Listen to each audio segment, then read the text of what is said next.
서맹수 TV입니다. 금일은 1월 9일 화요일입니다. 금일의 주제는 대한민국의 방향성이 자유민주주의냐 아니면 공산주의냐 고찰을 해보겠습니다. 동계 여러분, 현재 윤석열 정권이 대한민국을 어디로 끌고 가고 있는지 보입니까? 그들은 아닌 척하면서 공산주의 나라로 가고 있음을 알게 합니다. 그 증거를 통하여 확인하겠습니다. 제1은 부정투표를 계획하고 있다는 것입니다. 우익들이 7, 8년 동안 부정투표를 건조를 외치고 있습니다. 그러나 돌아온 답이 있습니까? 아무것도 없습니다. 대통령이 할 일을 국민에게 맡기는 것이 전부입니다. 제2는 윤석열은 문재인의 아바타입니다. 다른 성분이 아닙니다. 그것을 경비인원 40명을 65명으로 증가시킨 데서 찾을 수가 있습니다. 제3은 윤석열은 대통령 취임이 끝나자마자 제일 처음 한 것이 무엇입니까? 제주 4.3 사건을 민주화운동으로 정강석화같이 전환하여 좌익들에게 자신의 정체성을 알렸습니다. 나라를 살리는 것에는 좌익과 우익의 문제가 아닙니다. 정의와 진실을 가려 논쟁을 통하여 전환시켜야 합니다. 그랬습니까? 제주 4.3 사건을 민주화운동으로 만들어 2,700여 명에게 보상을 보낸 것은 혹시 국민 세금을 조총련에게 보내 북한의 경제를 돕기로 하였습니까? 돕고 싶다면 정식으로 하면 국민이 성낙하리라 믿습니다. 국민들에게 알려 집행해야 하는데 왜 당신 마음대로 판단합니까? 기존의 문제를 전환시키려면 치열한 공방을 통하여 합당한 답이 무엇인지를 강구하는 것이 옳은 일이 아닙니까?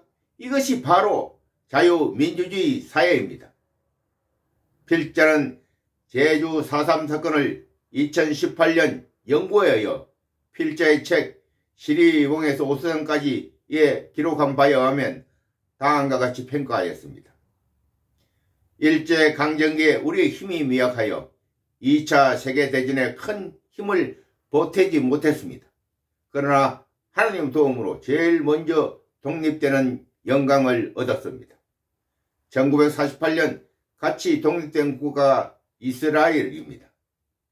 택한 백성 이스라엘과 마지막 제사장 대한민국이 1948년에 같이 독립한 것은 우연의 일치가 아닙니다. 모든 것이 여호와의 계획입니다. 사람들은 눈에 보이는 것만을 추종하지만 아닙니다. 우리는 결과에 눈을 맞춰보면 진실이 보입니다. 그러나 남북이 처음에는 찬탁을 외쳤지요. 그러다 소련의 조정으로 북쪽은 반탁으로 돌아갔지요. 그 이유는 소련은 바로 코앞에 있고 그동안 김일성 하여금 북쪽을 점령한 상태니 미국을 도와주는 찬탁을 반대하는 것이었습니다.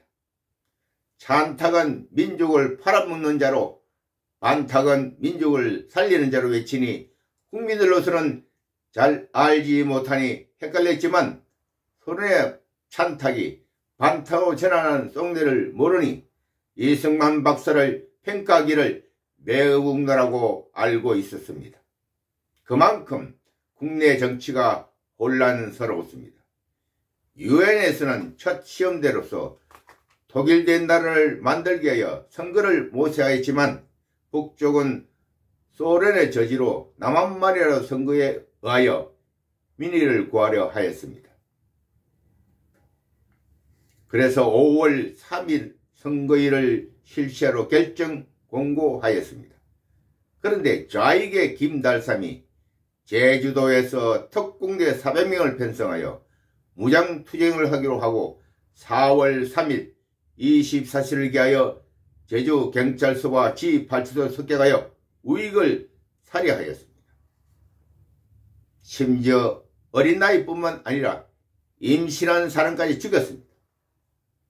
일주일 영문도 모르게 죽음을 당한 우익진영에서는 좌익으로 소문난 사람 집을 찾아 복수하기 시작하여 좌우익의 전쟁이 9년 동안 시행되었습니다. 결론적으로 말하면 좌익 유격대장 김달섬에 의하여 전쟁이 시작됐고 그 다음에는 서로가 서로를 죽인 결과로 받아들여졌으면 시대의 결과물인 것을 우리는 알아야 합니다. 70년이 지난 일을 좌익의 입장에서 정리를 한다면 그 정리가 되겠습니까?